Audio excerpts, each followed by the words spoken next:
Assalamualaikum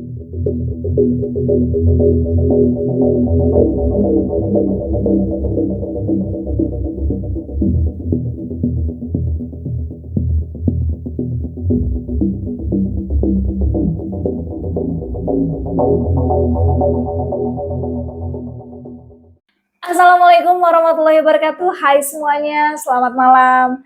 Back with me again, Ica Wijaya. Welcome back to Rumput. Gimana kabarnya semua? Semoga selalu dalam keadaan sehat dan bahagia.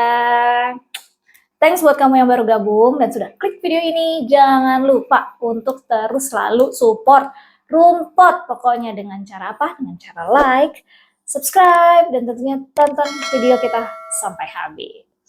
Oke.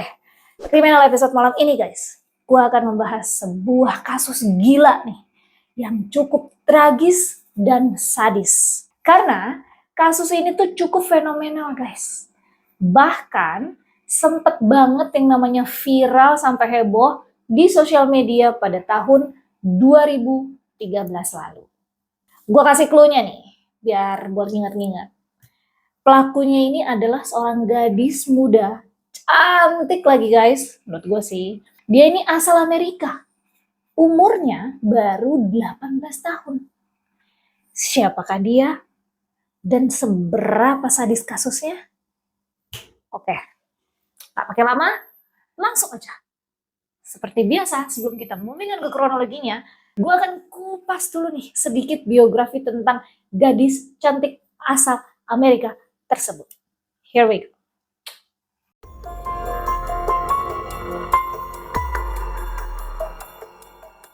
Isabella Yunmi Guzman. Kalian pasti pernah dengar nih namanya.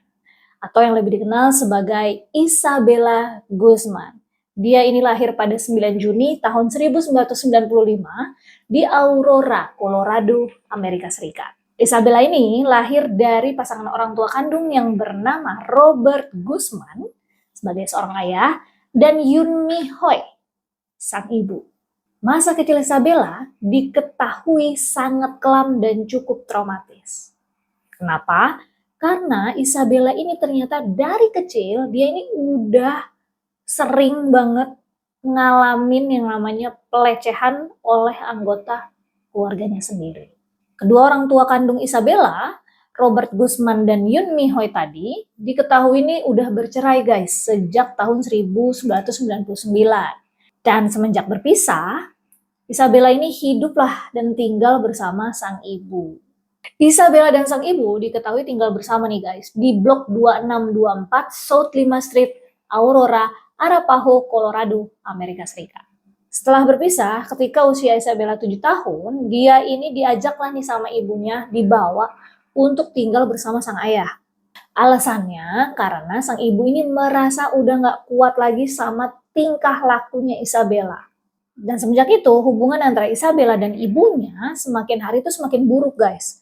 Dan gak hanya itu aja, mereka pun jadi sering banget nih berantem dan bisa dibilang hubungan Isabella sama ibunya tuh kayak gak pernah berjalan dengan baik.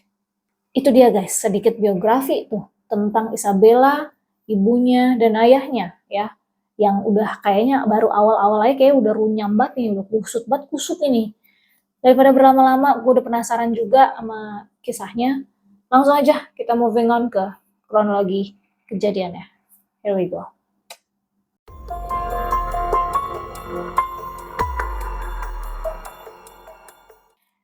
Pada 27 Agustus guys, 2013 tepatnya, adalah puncak nih, di mana terjadinya pertengkaran hebat antara Isabella dan sang ibu. Jadi di hari itu nih, Isabella ini tuh sempat ngebentak ibunya bahkan sampai meludahi wajah sang ibu. Gokil. Maling kandang ini nih. Kundang. Malingnya? Bener. Maling kandang. Maling kundang. Karena sang ibu ketakutan guys, akhirnya sang ibu ini meminta suaminya, yang dimana pada saat itu adalah seorang ayah tiri dari Isabella itu sendiri yang bernama Ryan Hoi, untuk menemani Isabella tidur di kamar Isabella pada malam hari.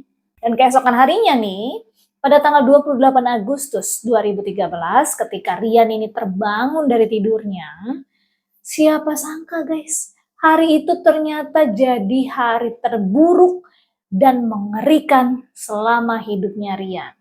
Sang ibu nunjukin ke suaminya ada sebuah email nih guys, yang dimana email itu ternyata dari Isabella. Dan isinya tuh kayak berupa ancaman gitu guys. Dia bilang kalau you will pay. Terus caps lock kaget. Karena dia merasa khawatir nih guys sama email ancaman itu dan dia ketakutan juga.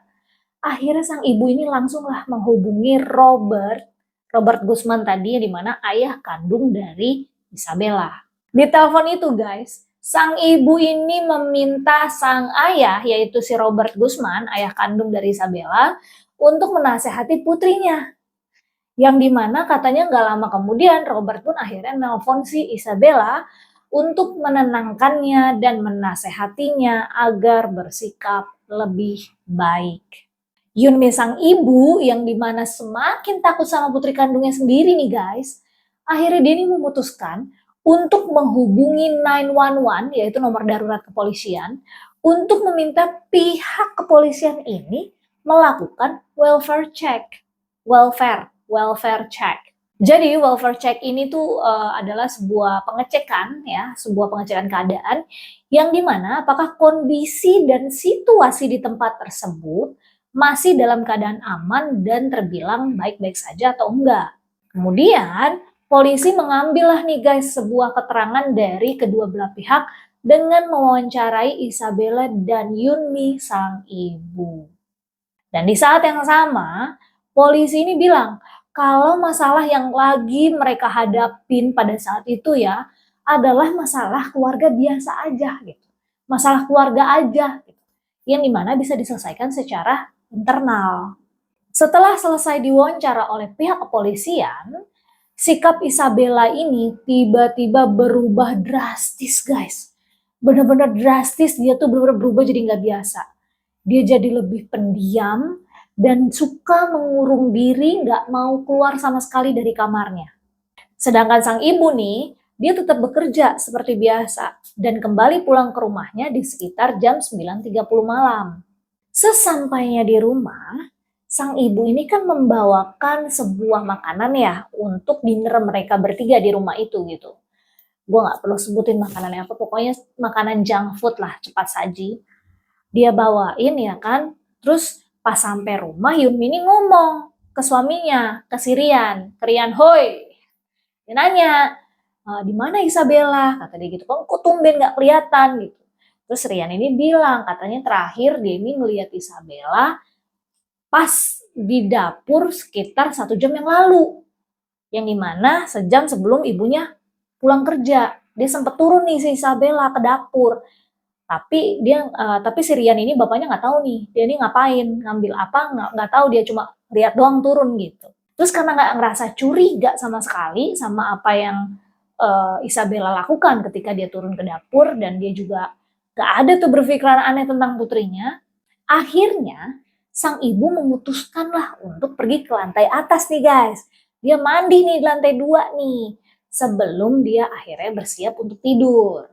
Ketika sang ibu si Yunmi ini lagi mandi nih, dan posisi Rian suaminya lagi di bawah, lagi di ruang tengah, lagi nonton TV ya kan, tiba-tiba kata Rian nih dia denger ada suara ribut-ribut guys, yang kayak debuk, debak gitu, yang dimana cukup keras tuh suaranya, dan si Rian ini denger kalau Yunmi ini sempet teriak manggil nama dia dari lantai atas.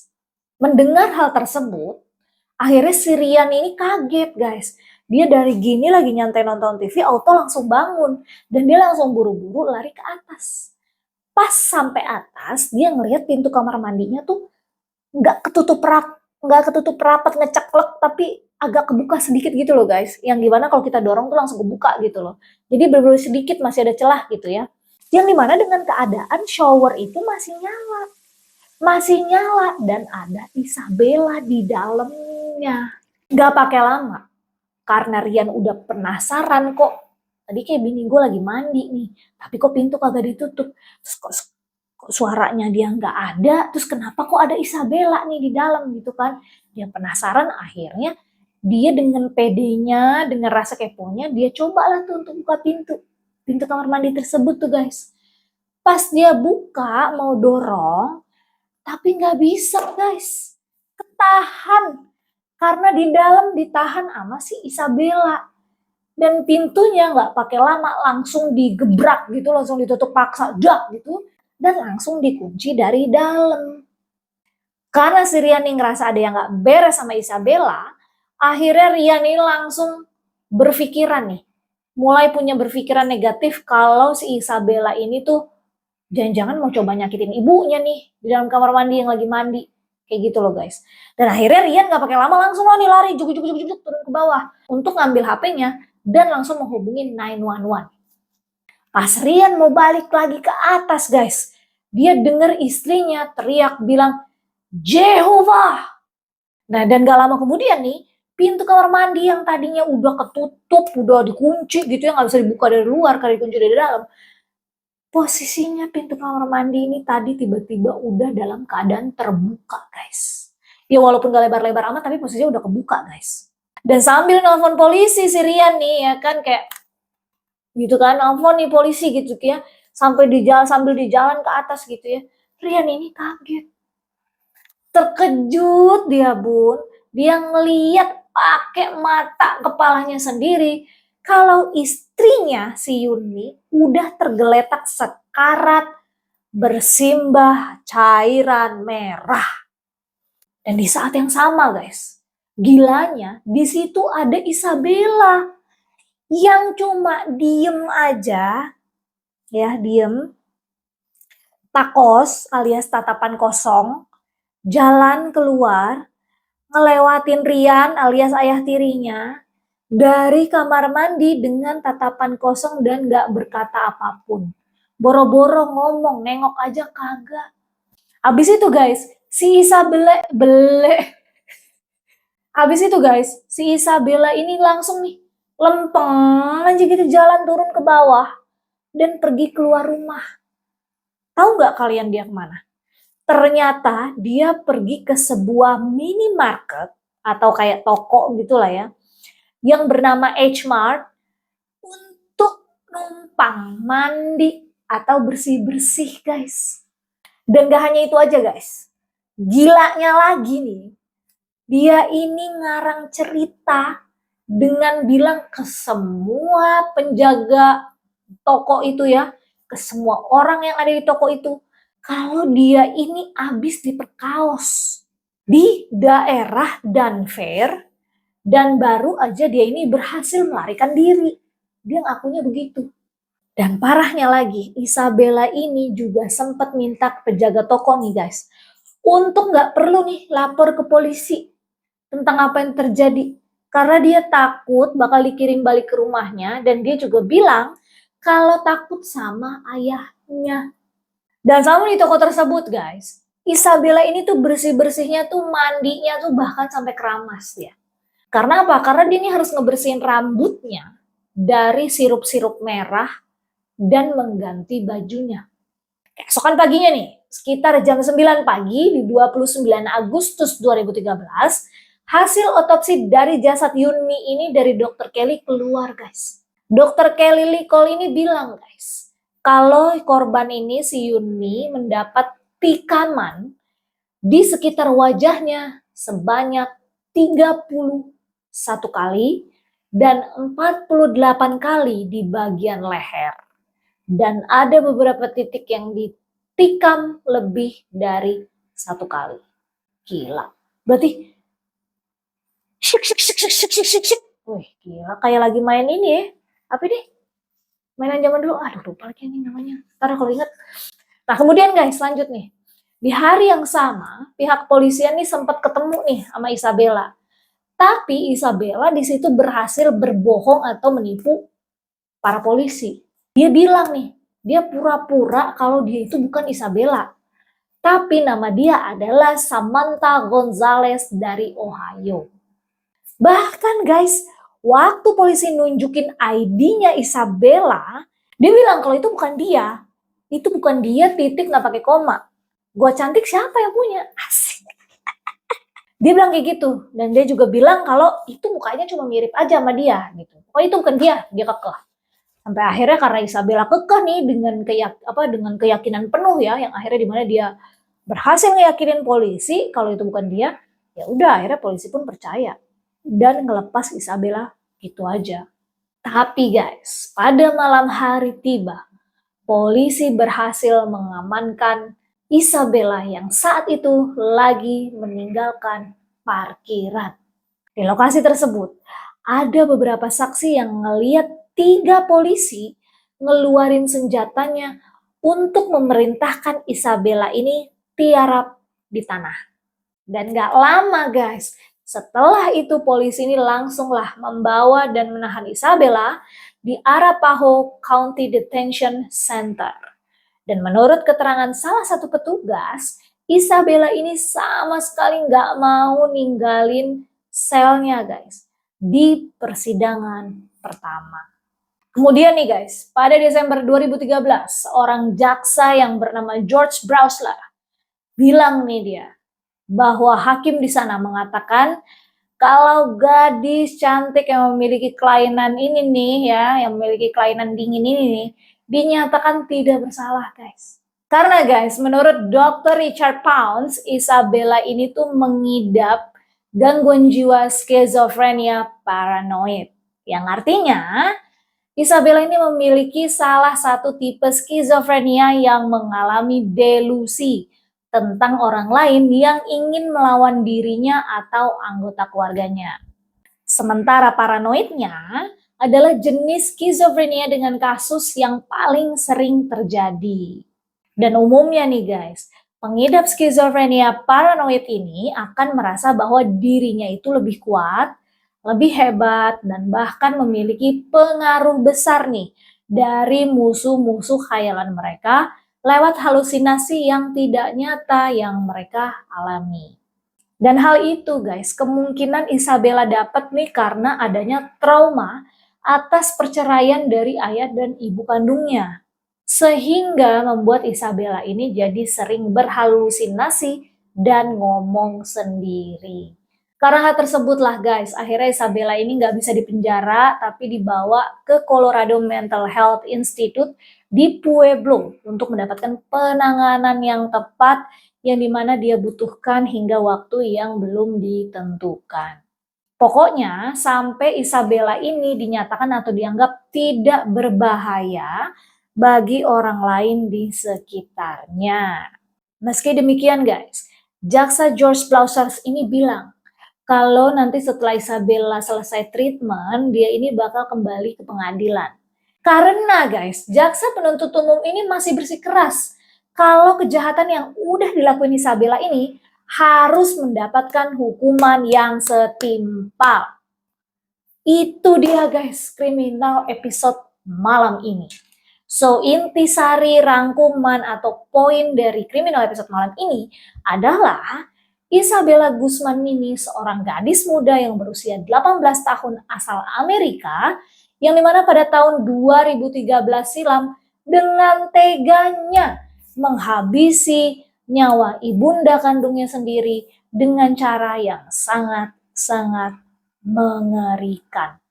Dan Isabella ini menikam ibunya dengan menggunakan pisau sebanyak total nih ya guys, 151 tikaman di bagian wajah dan di leher sehingga leher ibunya ini hampir terputus. Dan diakhiri dengan pukulan menggunakan sebuah tongkat baseball hingga ibunya harus kehilangan nyawanya dengan cara yang sangat mengenaskan. Itu dia guys, kriminal episode malam ini. Pertama-tama gue mengucapkan rest in peace untuk Yunmi. Semoga ya udah tenang sih, udah lama kan 2013 yang lalu. Dan apa kabar Isabella? Ngopi yuk. Sianida nih. Kesel banget lu cakep-cakep main di mana sih lu? Begitu amat sampai 151 lu kata mak lu inian. Apa sih gue masih kepikiran itu mainannya? Apa sih yang kita suka tusuk-tusuk tuh? Apa ya? Panah. Panah begini, gue panah lu. Bukan. Itu kan ntar dicari. Iya, ntar cari. Gue lupa guys, kalau ingat. Thanks banget buat kalian yang sudah setia ya, selalu menonton new episode dari Rumpot. Terima kasih juga sudah selalu standby, stay tune, nonton sampai habis. Jangan lupa kalian harus terus selalu support Rumpot dengan cara like, subscribe, nyalain loncengnya di sini. Jangan sampai ketinggalan video-video baru dari kita. Jangan lupa juga untuk terus komen di bawah, komen apa aja. Jangan lupa juga untuk selalu share ke seluruh sosial media yang kalian punya. Dan tentunya tonton video kita sampai habis. Gue Ica Wijaya pamit undur diri. Thanks banget buat kamu ya yang baru-baru gabung, wajah-wajah baru atau yang sudah lama sahabat Rumpot. Thank you banget. Pokoknya terus support Rumpot supaya Rumpot naik terus. Gue Ica Wijaya pamit undur diri. See you on next criminal episode. Wassalamualaikum warahmatullahi wabarakatuh. Tenggorokan Anda kering? Asik. Suara kerak beraka mulai muncul? Asik. Tenggak prima.